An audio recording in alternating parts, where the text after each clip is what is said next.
शरणार्थियों की नागरिकता को लेकर इस समय एक बड़ी खबर आ रही है।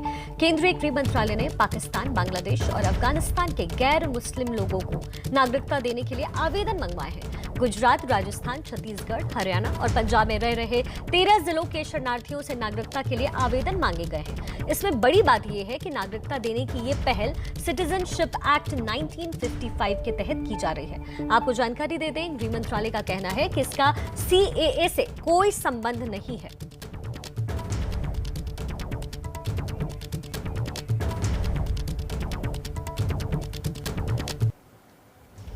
और इस वक्त गिरिराज सिंह ने एक ट्वीट किया है, आप देखिए क्या कह रहे हैं।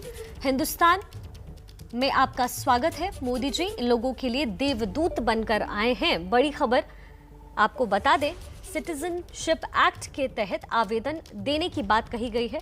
एक बार फिर से आप खबर को समझिए। आपको बता दें, बांग्लादेश और अफगानिस्तान के गैर मुस्लिम लोगों को नागरिकता देने के लिए आवेदन मंगवाए गए हैं, जो इस वक्त भारत में रह रहे हैं। गुजरात, राजस्थान, छत्तीसगढ़, हरियाणा और पंजाब में रह रहे 13 जिलों के शरणार्थियों से नागरिकता के लिए आवेदन मांगे गए हैं, जिस पर गिरिराज सिंह की प्रतिक्रिया हम आपको दिखा रहे थे, स्वागत करते नजर आ रहे थे। और देखिए, गृह मंत्रालय ने आवेदन मांगे हैं। कहा गया है, भारत में रह रहे गैर मुस्लिम शरणार्थियों से नागरिकता के लिए आवेदन मांगे गए हैं। पाकिस्तान, अफगानिस्तान, बांग्लादेश से आए शरणार्थियों से आवेदन मांगे गए हैं। 13 जिलों में रह रहे शरणार्थी भारत की नागरिकता के लिए आवेदन कर सकेंगे। बड़ी बात यह रहेगी कि सिटीजनशिप एक्ट 1955 के तहत ये आवेदन मांगे गए। हमारे साथ ताज़ा जानकारी लिए ओम प्रकाश तिवारी जुड़ रहे हैं। ओम प्रकाश तिवारी, सबसे बड़ा सवाल यही कि 1955 सिटीजनशिप एक्ट के तहत आवेदन देने की बात कही गई है, क्या समझा जाए, इसे कैसे लिया जाए?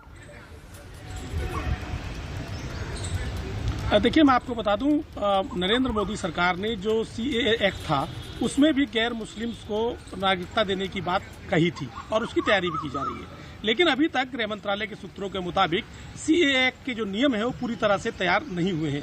लिहाजा ये जो आवेदन है ये 1995 एक्ट के तहत और साथ ही जो साल 2009 में जो अमेंडमेंट किया गया था नागरिकता कानून में, उसके तहत ये आवेदन मांगे गए हैं। सबसे बड़ी अहम बात यह है कि इसका CAA से कोई लेना देना नहीं है और ना ही इसको CAA से जोड़कर देखा जाना चाहिए, क्योंकि नरेंद्र मोदी सरकार ये भी पहले ही स्पष्ट कर चुकी है कि नागरिकता का प्रावधान वो पहले भी देना चाहते थे और CAA के भी तहत दे रहे हैं। लिहाजा जो गैर मुस्लिम 2014 के पहले इन 13 जिलों में रह रहे हैं, उन सभी की नागरिकता के लिए ये आवेदन खोल दिया गया है। जी, तो ओम प्रकाश तिवारी, इसमें अहम सवाल ये उठता है कि क्या सरकार विकल्प तलाशने की कोशिश कर रही है, क्योंकि जैसे CAA पे देश भर से विरोध की आवाजें उठी, तो क्या सरकार की तरफ से एक पहल उन लोगों के लिए भी जो इसके खिलाफ आवाज उठा रहे थे, क्या इसे विकल्प के तौर पर लिया जाए? बिल्कुल, इसको विकल्प के तौर पर देखा जाना चाहिए, क्योंकि जब आपको ध्यान होगा 2019 में सरकार CAA एक्ट लेके आई थी तो उसका खासा विरोध हुआ था और यही नहीं, 2020 में उसको लेकर दंगे भी हुए थे। सरकार ने उस समय भी ये स्पष्ट किया था कि CAA कानून के तहत गैर मुस्लिम लोगों को डरने की जरूरत नहीं है, या जो भारत के नागरिक हैं उनको डरने की जरूरत नहीं है। सरकार पहले भी गैर मुस्लिम्स को जो 2014 तक भारत में आए थे उनको नागरिकता देना चाहती थी और इसको एक विकल्प के तौर पर देना चाहिए था, कि जो सरकार ने अब गैर मुस्लिम लोगों के लिए खोल दिया है। जी, बहुत शुक्रिया ओम प्रकाश तिवारी इस तमाम जानकारी के लिए। तो एक नया विकल्प तलाशती सरकार और साथ ही उन शरणार्थियों के लिए जो अब कई सालों से यहाँ परेशान है। लेकिन बड़ी बात यह है कि सिटीजनशिप एक्ट 1955 के तहत आवेदन करना है, ना कि CAA के तहत।